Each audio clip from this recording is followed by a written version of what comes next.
bihangane inzozi ndaza kuzibabwira mu kanya kari imbere ariko nifuje ko tuganira kino kintu uko nari nabakumbuye by the way yego nari mbakumbuye uyu munsi uribaza umuntu arasenga arakijijwe aririnda ntakora ibyaha ariko niwe ufite abana batagiye kwiga niwe ufite ubuzima bubishye niwe uri bukenera ibintu bimugore kubibona yego kandi arasenga hasiba ubutayu bipfira ukuri ni ukuri ariko nubwo Imana ari provider wawe ariko ashingira ku cyo ufite uri bukore kuko iyo usenga cyane ugasoma ijambo cyane wuzura umwuka wera ugira n'ubwenge ariko bukazamarwa n'ubukene wibitseho kubera ko ntacyo ufite ushoboye gusenga cyane gusoma ijambo cyane biguha ubwenge bw'Imana pe n'impano z'uburyo bwose noneho urumva kwizerera mwihishurirwa no kwizerera ko Imana iza kubikora wa muntu akiyibagiza ko Bibiliya yavuze ngo nzaha umugisha imirimo y'amaboko yanyu ndashaka guhita mbikompara nihuta abantu badasenga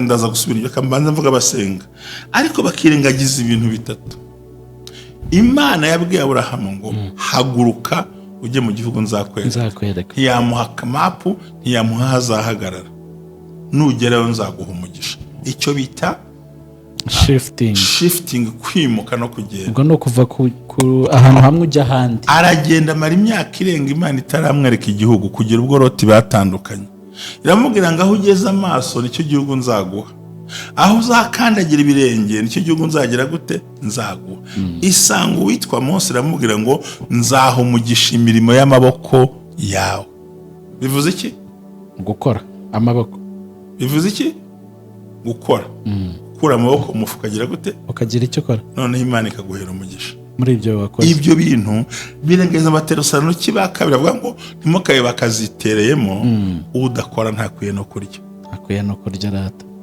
urumva bifatamwe ibyo bintu ngo Imana irabizi izabigena no kugira ya myigishirize yacu higisha abantu batazi neza banagoye kugira ati kuboneza urubyaro n'ibyaha byo byihorere wikwimuka wijya muri banki Imana irabyanze abantu bakinjira mu bupfumu butari bwo kutamenya ko amafaranga adasengerwa ahubwo arakorerwa yego usengera ubuzima n'amahirwe n'icyerekezo no guhuzwa n'umuntu ariko amafaranga n'iterambere izanwa n'amaboko n'ubwenge n'ibitekerezo rero abantu batirwa mu nsengero cyangwa gusenga bo usanga buri gihe bizera ibitekerezo byabo imbaraga zabo n'ibikorwa byabo no kuvuga ngo nishora nzunguka ho mubaza ibindi akabigena kandi Imana igashyigikira ibitekerezo bye kuko baramujya mwihenda ngo Imana yumva abasenga gusa ninde wabyaye umwana akaba yamujugunya baranongera ngo Imana ibifashemo none bari no mu rusengero biba nka buriya singiye kwataka idini runaka umuntu agafunga iduka ngo arimo araruhuka mukabyaramo Rwanda Revenue yaruhutse nyirinzi ari buruhuke kibaza iyi myumvire iva hehe bagomba gukora hakaba n'abandi nkunda bakora shift ariko ntibafunga iduka kire ku munsi bagennye wo kuruhuka yego ukabona rero ko aba badasenga bo bemera imbaraga z'amaboko yabo bemera no gushora bafata na risque kino risque rien ubumwe bw'abera ministries aho amavuta kandi agira amateka ubuzima bugahinduka nagira umenye kumwe bw'abera sidini sitorero ntabwo rigenda no kuba ryo ahubwo naho wiga ibintu byose ukabohoka ugasenya ibicaniro bishye ugasenya byose ariyo mpamvu twabategura ikiganiro gitambuka buri mugoroba kivuga ngo mwanira bawe mwanira busize siga umurage muzima siga umurage ukwiriye imbere y'abantu imbere y'Imana n'imbere y'igihugu. Oh hallelujah, hallelujah. Building an everlasting legacy. Sigira bawe umuco muzima, bakorere baraga ibyiza bazakira, kuko niyo mahitamo meza. Senya ibicaniro bya karande, senya ibicaniro by'uburyo bwose, maze wubaka ubuzima bw'ahazaza h'abana bawe.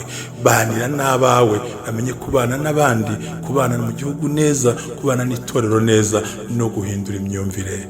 Siga umurage ukwiye, nibwo butwari. Amina.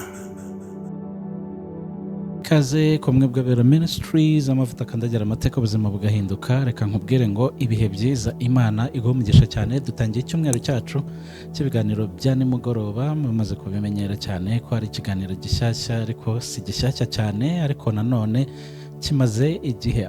Ndumva tugiye kwinjira mu kwezi nko kwa kabiri cyangwa kwa gatatu tugitangiye. Rero turashimira abantu bose tubana mu kiganiro Mwanira bawe cyangwa se Build an Everlasting Legacy. Duhishurirwamo ibintu byinshi twakora, twakwirinda kugira ngo ejo hazabe heza, haba kuri twebwe ndetse n'abazadukomokaho. Nk'uko wabyumvise neza cyane, Mwanira bawe ubwo ni abadukomokaho, abadukikije, cyangwa se n'abandi bantu tutagira n'isano, ariko isano ryacu nabo rizahuzwa n'ibikorwa byiza n'amasengesho twakoze, cyangwa se n'ibindi byiza twakoze bizababera ikiraro kibageza ku byiza. Amazina yanjye nitwa Jerry, nguhaye ikaze. Uri mu Rwanda, uri hanze y'u Rwanda, turagushimiye cyane. Nongeye kugirirwa umugisha mwinshi wo kuba ndi kumwe n'umushumba. Mushumba, wiriwe neza? Ndashima Imana, niriwe neza, ndashima n'abantu bayo bose. Ariko numva ashaka kwisekereza akantu kamwe. Hari umuntu wanditse kuri YouTube muri comments, aravuga ngo pastor ngo wagiye urya bikeya ngo ntuze guturira umubi kuri kamera. Ariko musubiza mu kinyabupfura. Ariko nene naramukunze disi, n'umwana mwiza. Arambwiye ngo nshuti yanjye si uguhaga no gutura imibi, ahubwo ikibazo Satani yanteje indwara y'isepfite yari yaranze gukira. Umwandikira arambwira ngo ngo ntabwo nabikurikiranye, imbabarire. By'ukuri n'abankurikira ntabwo ndagera mu rwego rwa indiscipline igeze aho waza gutura imibi hano ngo bishoboke. Yego. Ahubwo nuko nabura bikaba ikibazo, bigasaba ko ngomba gukora ikiganiro kandi utameze neza. Yego. Ngatura nkasintura umubi, nkaba nkasepfura. Gusepfura ntabwo. Ni indwara. Wa mugabo namukunze ko yese aca bugufi, yitwa Nzeyimana. Amaze kumva impamvu. Ariko ndashima Imana igenda ikiza buhoro buhoro. Yego, ariko haba hari n'isomo yuko ntabwo nagera ku rwego kuza gutura imibi kuri kamera, ntabwo urwego rw'imico mibi ntayo nagira. Yego. First ndiyubaha, second nta nubwo burya hari umugabo umwe nshuti yanjye tujyana akambwira ngo sinzongera kujyana nawe muri resitora. Ese kubera iki? Ngo urampombye. Nta kigira ibyawe n'ibyanjye, sinshyire ku isahani ibyo ntashoboye. Kubera ushyiraho dukeya kandi akishyura menshi cyane. Sigiye tugiyemo ari abishyura runaka, siko bahera ku murongo barya. Yego. Ino myaka irya keke. Oya. Utuntu n'ubwa ndagenda n'akabiswi wapi? Ndagenda ngashyiraho utuntu numva nshaka, n'agasalade kano ka kareti, ngashyiraho twa kokombure, nkashyiraho twa brokoli, ngashyiraho akaguru k'inkoko cyangwa inyama y'umweru yumutse, warangiza ugashyiraho umugati utostinze, ubundi ukigendera. Nta maji ntaki. Urumva ko wa mugani iyo pura yishyurwa 25. Kandi undi bagomba kurya n'inyama n'imiceri n'ibitoki cyose. Nuvuga ngo aho hantu lunch yahitangira saa 6, saa 5 ikagera saa 9. Ati ntabwo nzongera kujya. Mbigiremo gute? So rero nongere nshimire n'umubyeyi wagize uruhare mu kumfasha kumvura. Kuyisepfu buriya amaze kwitangaho hafi miliyoni irenga, byaranze. Yego. Ariko je pense que j'espère que Imana izantabara. J'espère, j'espère. Urizeye. Kandi watubwiye ko abantu bizera ntago bagendera ku mahirwe, ubwo bagenda by revelation. So merci beaucoup. Rero urakoze. Nagira ngo nibutse abantu ikintu cyitwa seeds of joy. by'ukuri gira uwo ushimisha mu buzima, gira uwo uremera mu buzima bijyanye n'icyo ushoboye. Seeds ni imbuto. Burya mbere yuko tuganira hariho tuza mu kiganiro, hari icyo bita gutanga, hari icyo bita kubiba, hari n'icyo bita kujugunya. Ibyo byose biratandukanye kandi barabikora, kandi biza bifundikiye muri envelope. Ntabwo wabimenya. Gutanga ni ukwigomwa ugafasha umuntu urusha ubushobozi cyangwa nakurusha, birumvikana by the way. Kabiri, imbuto ni ikintu ukora avuga uti Imana ndabibye, ariko icyo umuntu abye nicyo agira gute, nicyo asarura. Ubwo nubibira ukuvura umurwayi nawe uzakira, no mubira kugira ngo umuntu atere imbere nawe uzatera imbere, no mubira kugira ngo akore urugendo rwo kuva Bugarama i Kigali nawe uzabona imbuto yo kurira indege ujya ahantu kure. Icyo bita seeds. Iyo ni imbuto. Niba ukeneye kubyara fasha ababyaye, niba ushaka gukora ubukwe fasha abafite ubukwe. Iyo niyo bita imbuto. Hakaza icyo bita kujugunya rero.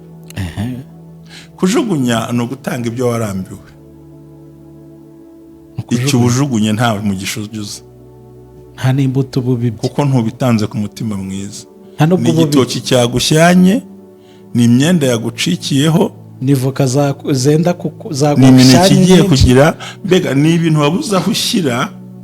Ukeneye umukene uhimba izina Poberi, ukabimuha ukagura ibindi byawe byiza. Aka kantu kumva nshaka uzagakate.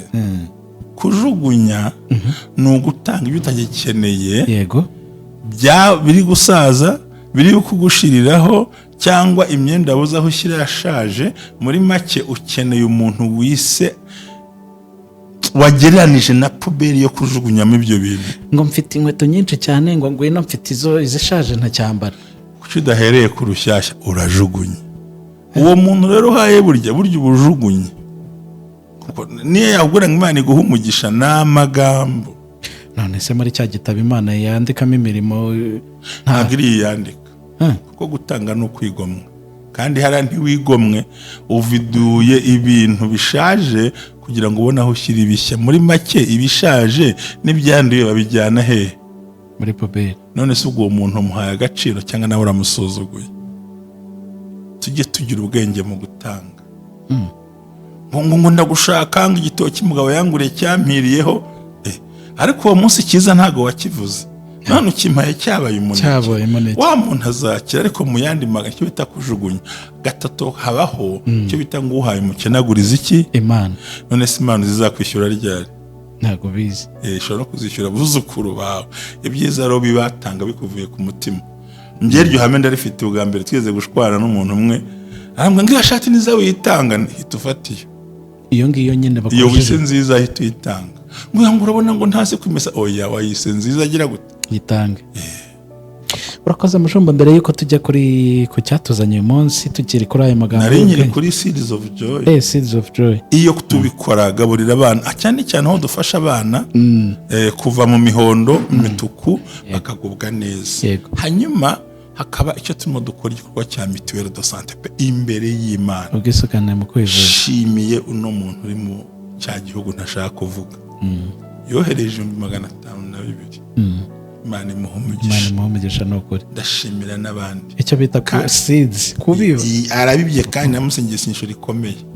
Kandi twifuza ko twakora n'ibindi bitari ibyo. Yego. Imana iguhumugisha. Urakoze cyane mushumba. Dushimira n'abo bantu bose babigiramo uruhare. Narebye stati yawe mu gitondo, ndushaho kongera gutekereza ibintu, ndavuga nti n'ubundi ubwo ndimo ndongera nyikubazeho. Hari akantu wapositinze, si upositinga utuntu twinshi n'ubundi ndabona hariya, kandi ariko ako nafashe ni aka kanditseho ngo aho kubana n'umuntu mwiza utazi neza, wabana n'umubi uzi neza. Aya magambo ashakaga kuvuga iki? Urumva ejo arambashije ngo ariko ngo ubwenge mu bukura he, izi mvugo muzikura. Burya ubutayo bugutera kwiga no kuvuga. Aho kubana na marayika utazi neza, wabana na dayimoni usobanukiwe. Narishatse kuvuga ngo hari igihe ubana n'umuntu akakwereka ubwiza bw'inyuma, ariko mu mutima aguhisha ibintu byinshi.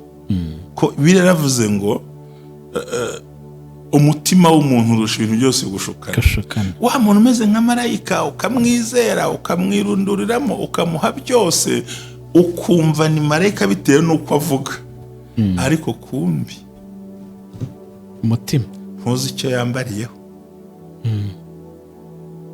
Icyo yambariyeho uracyumva? Ubwo ni ubugome, ni ubucakura, ni ubutekamutwe. Umuntu ashobora kwambara imyenda myiza ikarisa idaheruka amazi. Banga abasore b'abanebwe n'abagore b'abanebwe bambara amayozi y'imikara kugira ngo idafata umwana ivu cyangwa itawugaragaza. Noneho we afite ishusho yo kwera, asa na marayika. Ibi mvuga barabizi abagore n'abagabo babwata, ariko kanaka yashatse neza. Ariko ukazashituka gukorera ikintu kibi ukaga mu mutima, birutwa nuko wabana na dayimoni ukabana n'umuntu w'umugome ariko umuzi cyane, umushyiraho ingamba zo kutagusatira. Ariko wita marayika akwica gahoro gahoro ukarangira gahoro gahoro, arenga ya mipaka. Niyo mpamvu mu ijambo rimwe kugira ngo byumve nako ziriya sitati ngira ngo nigisha abantu ngo aho kubana n'uwo utazi neza, bana n'uzi w'umugome ariko umenye uko mwirinda. Yego, kuko abantu babajwe na bagenzi babo cyane. Ariko bivuga ko Pawulo yavuze ngo niba kurwanya uruhande bishoboka mu bana abantu basha amahoro. Yego, nese icyo yavuze kurwanya uruhande, ukazi ko hari urundi urwe nawe byagize gute? Byaranze. Urakoze cyane. Yego mjumba, tuba dusobanukirwa ibintu by'ubwenge cyane cyane muri iki kiganiro. Mbisubiremo, aho kubana na marayika utazi neza, wabana na dayimoni usobanukiwe, uzi neza kugira ngo wirinde. Yego, sawa. Urakoze cyane.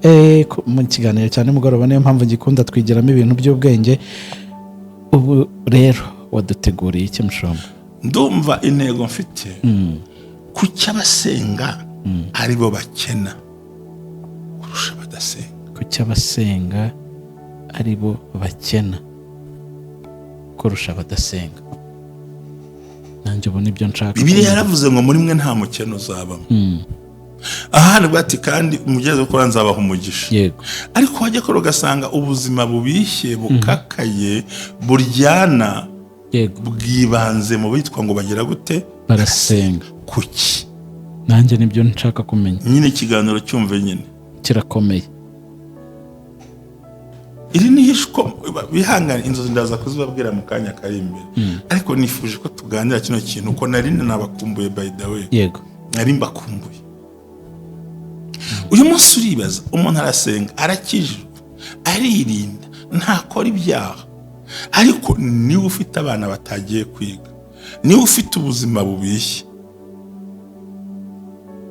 niwe uri bukenera ibintu bimugore kubibona. Yego, kandi arasenga. Hasi ubutayu bipfirahe.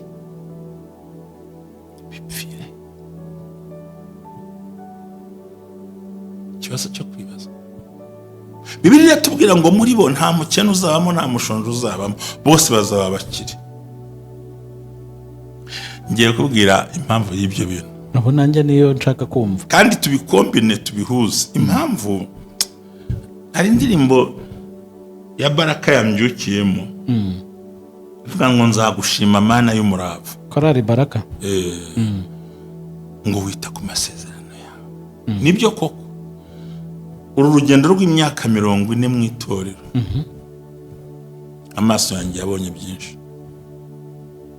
Ubu ngiye kuganiriza ikintu gisa n'ubuhamya no kudasobanukirwa no hirya yo gusobanukirwa. Uranyumva neza? Ndagukurikiye cyane. Jewe nakijijwe numva hari umurongo ndimo, ariko abazimana nese ngo mfite ibyo kurya njye unywa bihagije ngo munyurwe nabyo. Siko ntabyo mbona bihari. Biri muri Matayo. Ubundi mfatwa na wa murongo ngo hahirwa abakene mu mitima. Kwaro bazabona iki? Ubwami bw'Imana. Sinamenya ko ntabwo ari abakene mu mufuka. Nabakene hehe? Nubango umutima nta cyaha gihari. Ndayasenga, ndakurukuru, ndajya mu bihuru, Mana amafaranga. Narinze ntarabona imana impa amafaranga. mvuga ngo mu buryo twigishwagamo umuntu yumvaga kubana n'ubukene ari cyo kintu kitari cyo kimutwaye. ariko umuzungu watwigishije we arimo arakora, arimo arashakisha, arimo aranyaga, arimo arakora ibindi, twe nta makuru dufite. So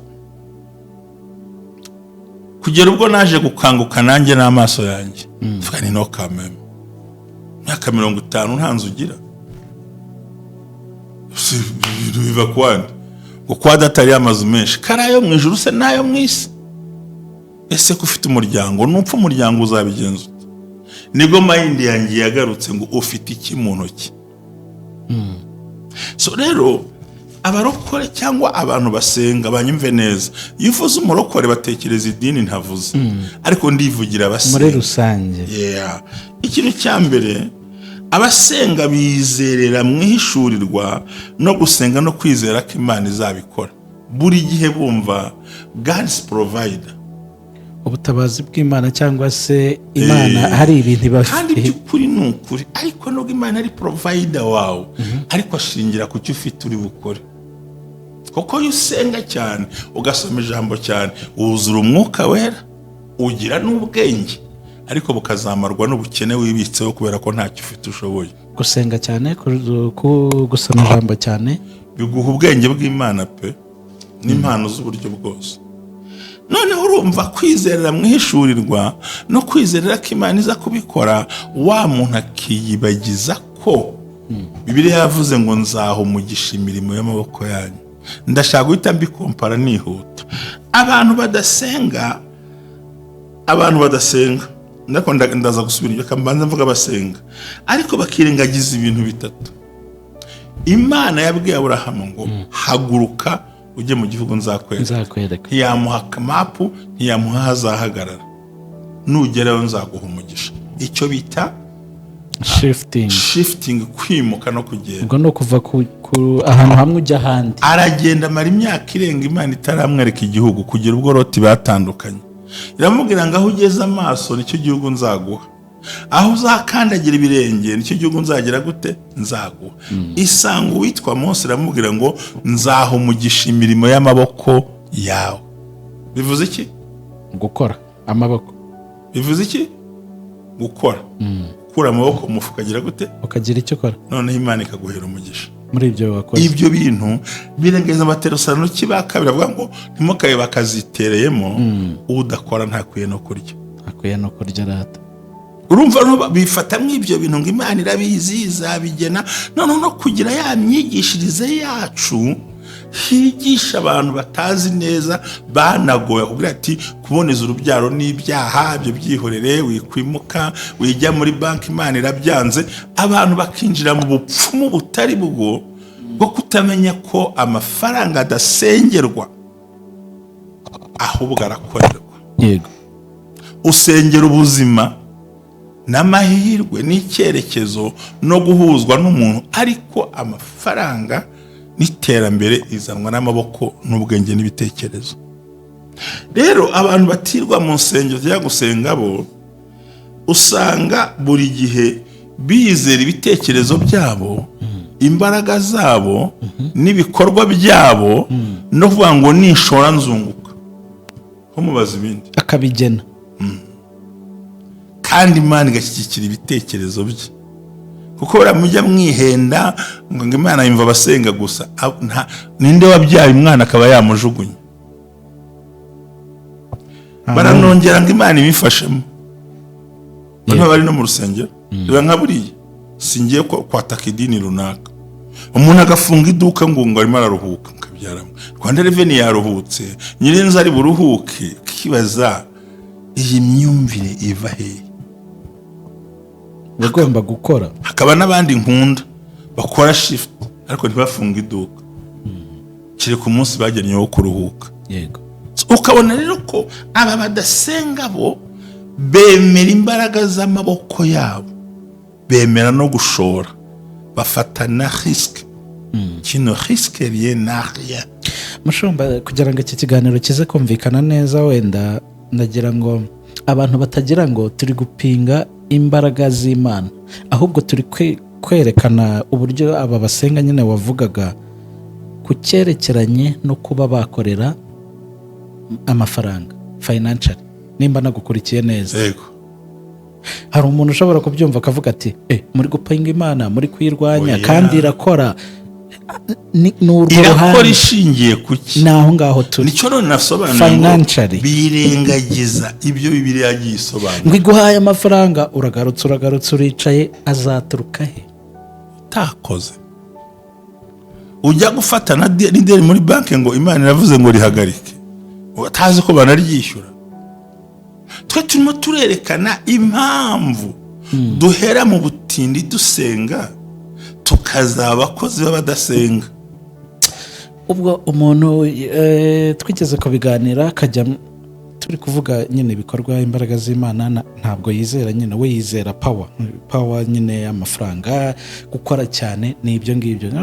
Imana yabikora ati oya, ati ngo mbwira umuntu usenga wubatse etaje akajya mbwira amwe mu mazina, ati mbwira harimo nde, wumvise monde. Uzasanga nabo uwubatse umunsi aho barakora bamaze gukangukira batangiye kubikora. Nyine abarokore bo ujya kugerageza kujya gukora abasenga, noneho ya myigishirize bakakubwira ngo nubwo tugaragara nk'abakennyi ngo nyamara dutungishije benshi. Mutungiye heza mu isengesho. Twebwe ikiganiro impamvu gena kizanye, nakubwiye ngo birengagiza ibintu bitatu. Hari ukwimuka, hari ugukoresha amaso. Aho ugeze amaso niho nzaguha igihugu, aho uzakandagira nahawe. Kabiri, nzaha umugisha imirimo y'amaboko yawe, kandi nimugenda mugahinga mukeza muzampe kimwe mu 10. Harimo ikintu mu barokore, hari ikintu cyitwa ubunebwe bwo mu bitekerezo, bashaka kwagura, n'ubunebwe bwo mu bikorwa. Reka nkubwira kandi kantu kambabaje Mushumba. Turi kugira ngo tuvugurure, tugire urubyiruko, abantu, itorero rizima, umuryango muzima, igihugu kizima gifite umwuka w'Imana wera, gisenga kandi gifite n'ubutunzi. Amen. Mwisi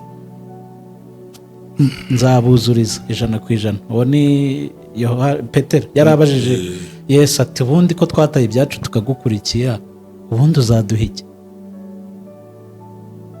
Ku isi nzabakubira 100%, nkababikira n'ikamba ry'ubugingo. So ivugabutumwa cyangwa se abakristo, community y'abakristo ni nyinshi, ariko wajya kureba uburyo batera imbere ugasanga ntabyo. Njye nigeze kuzana igitekerezo mu rubyiruko twabaga turi kumwe, tukavuga tuti nta kazi dufite, ariko uko biri kose twabasha kubona udufaranga duke duke. Nta kuntu twakwishyira hamwe, biriya by'ikibina nyine abantu bagenda bishyira hamwe bakiteza imbere. Uzi ko buriya nubwo bahuza korasi ariko badahuza imitima yo kuba batera imbere, barabyanze ngo ntago byakunda. Kubera urumva ni cya gitwikirizo byakunda. Njyewe urumva ibaza ahantu hari urubyiruko 70, 120, 50, kuba bagira igikorwa cy'ikibina gifatika gitera imbere biranga pe. Ariko haretse urubyiruko wavuze n'abasaza n'abakecuru dusaziyemo, kubera iki tumaze imyaka tujyamo dusenga, ari ukabona umuntu reka afite ihame nganyuzwa nabyo, bihe bikunyuze, umwe araza agaca undi agaca, ikintu cyo guhuza ngo mube mwatera imbere. Reka njyewe no guhuza boneho ubundi, ariko ndanabagarukira, ariko nshuti yanjye burya hahuza abantu hahuje ibibazo. Burya utibwira ngo twabihuza, nta bibazo duhuje. Ni ukuvuga rero ahantu we umuntu udasenga aravuga ati Imana nishoboza ejo nzigeza hano, iki gishoro cyanjye kizakora gutya. Naho usenga ngo ejo ngo haza Imana ibirimo gute? Ibirimo kwande? Ibirimo ariko kandi kubwira ngo nzaha umugisha imirimo y'amaboko yawe. Uyu nguyu udasenga ati reka da mu gishoro cyanjye nzunguka agatera imibare, yaratoke ejo nihagera. Urumva twebwe abasenga twumva Imana izatugenera ejo, abadasenga bakumva barasaba Imana, Mana mpa ubuzima, igishoro cyanjye kizangeze ejo bundi. Mwazahurira he? ari gusengera ubuzima which is good, ariko ibindi byose amaboko ye n'igishoro azabikoresha Imana imuhere umugisha muri ibyo yashoye. Rero bisaba ko abakristo bakanguka hamwe na za nzozi ntazahereko. Ikindi cya kabiri kibatsikamira ni ukumva barageze aho Imana ishaka ariko bibitseho za karande n'imivumo. Icyo kintu pe, umuntu akumva ni born again arakijijwe, ariko nubwo akijijwe afite ibintu bimweruka inyuma byinshi.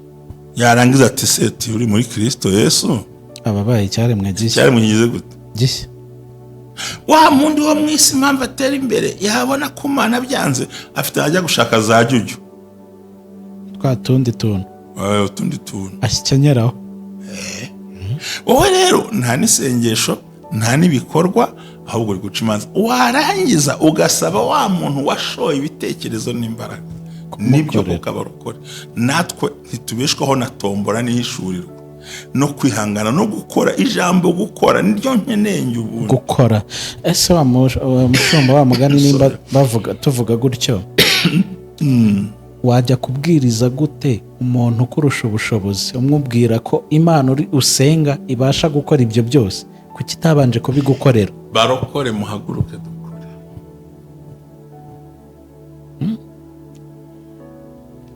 Bantu musenga duhaguruke. Twaba turi gutukisha izina ry'Imana kuko tutagaragaza tujya imbaraga gusaba z'Imana. adasenga. Yego.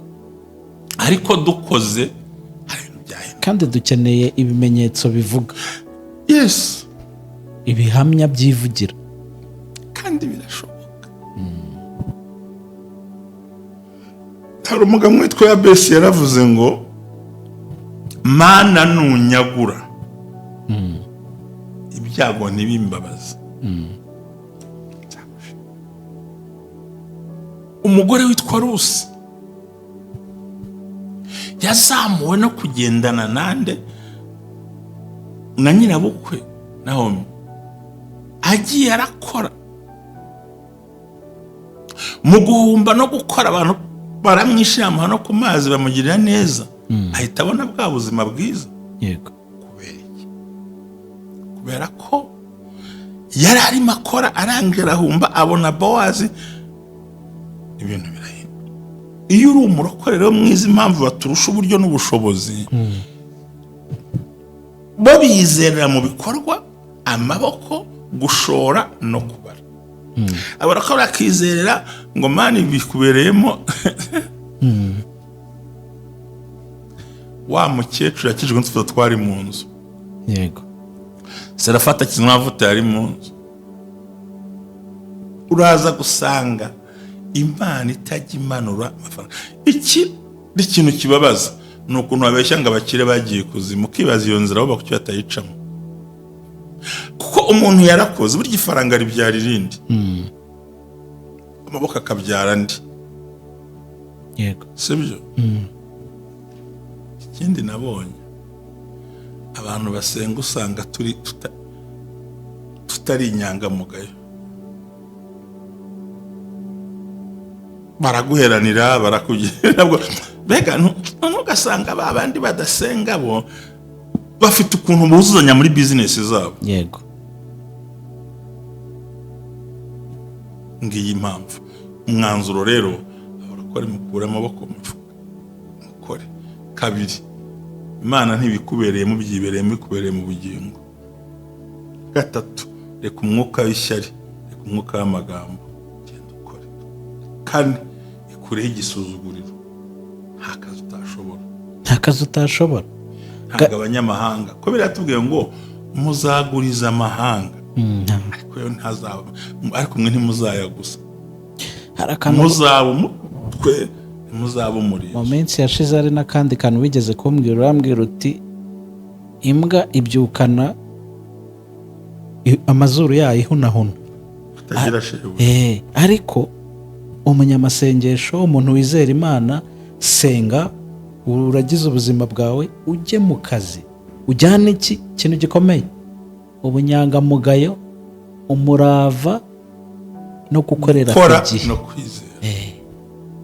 Imana iguhe umugisha. Urakoze cyane mushumba.